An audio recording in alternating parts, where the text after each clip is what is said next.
Hi friends, మనం ఇంటికి పచ్చిమిర్చి తెచ్చుకుంటాం కదా, అవి త్వరగా పాడైపోకుండా ఉండాలంటే ఇప్పుడు నేను చెప్పే టిప్ అయితే ఫాలో అవ్వండి. చూసారు కదా, ఈ విధంగా తొడియాలు తీయకుండా కవర్లో ఈ విధంగానే పెట్టేసుకుంటే త్వరగా పాడైపోయే ఛాన్స్ ఉంటుంది. ఈ విధంగా తొడియాలు తీసేసుకొని మనం కవర్లో అనేది స్టోర్ చేసుకుంటే ఎక్కువ రోజులు అనేది మిర్చి అనేది ఫ్రెష్గా ఉంటుంది. ఈ టిప్ నచ్చితే ఫాలో అవ్వండి. మనం ఇంట్లో దోసపిండి, ఇడ్లీ పిండి వేస్తూ ఉంటాం కదండి, అవి త్వరగా పొలవకుండా ఉండాలంటే ఇప్పుడు నేను చెప్పే టిప్ అయితే ఫాలో అవ్వండి.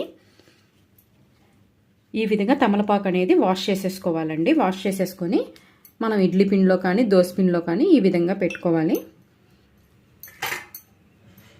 చూసారు కదా, ఈ విధంగా పెట్టేసేసుకొని కవర్ చేసేసుకోవాలి. చూసారు కదా, ఈ విధంగా అయితే పెట్టేసుకోవాలి. పెట్టేసేసుకున్న తర్వాత మూత అయితే పెట్టేసుకొని ఫ్రిడ్జ్లో పెట్టేసుకోవాలి. ఇలా చేస్తే పిండి అనేది త్వరగా పొలవకుండా ఉంటుంది. అవసరమైతే ఈ టిప్ అయితే ఫాలో అవ్వండి. ఈ వీడియో నచ్చినట్టయితే please like, share and subscribe my